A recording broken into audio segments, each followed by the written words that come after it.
Bonjour les badounettes. Bonjour maître. Dans la Bad News 195, autour de 10 minutes 49, sur un panneau congolais, on peut lire « Mieux vaut ennemi que traîtré ». Je pense, et avec l'aide des commentaires, rendons à César ce qui est à César, qu'il fallait lire « Mieux vaut un ennemi qu'un traître ». Parce que c'est vrai qu'en fait, le traître, on s'y attend pas quoi. Alors que l'ennemi, on était prévenu. Du coup, vaut, V-E-A-U, c'est le petit de la vache, et ça a rien à faire ici. Et il fallait écrire vaut, V-A-U-T, qui est le verbe valoir. Ennemi prend 2 N, et tri-tri, c'est mignon. Je veux pas vous faire l'accent qu'il y a dans Tintin au Congo. L'imicier blanc, l'ité des gentils. Parce qu'on va se taper des milliers de commentaires. Mais vous avez saisi l'idée. C'est une petite dysorthographie, rien de grave. Il suffit de mémoriser le mot. Le mec l'a juste écrit comme il l'a entendu. Dans le même genre, un peu avant 10 minutes 32, on peut lire Prier sans sexe. Je ne comprends pas. Donc là, je pense que c'est le même problème. Ils n'ont pas consulté d'avis extérieur au préalable, et à mon avis, c'est prier sans cesse, sans s'arrêter quoi. Mais encore une fois, si je vous fais l'accent, non, 2022.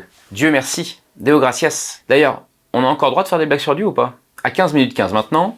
Du jamais vu, expérimentation, d'agrandissement du masculin. Yeah, mais En public. Vu, VU, qui a vu verra vu, participe passé de voir, donc pas de T, on dit une féminin, même si c'est effectivement le symbole masculin par excellence, avec les foot et la bière, et encore, seulement à partir du XIIIe siècle. Avant, une du latin virga, c'est juste une branche, un bâton souple. D'ailleurs, dans la littérature, il n'est pas rare que tel ou tel personnage soit fouetté par une poignée de notamment par les maîtres d'école.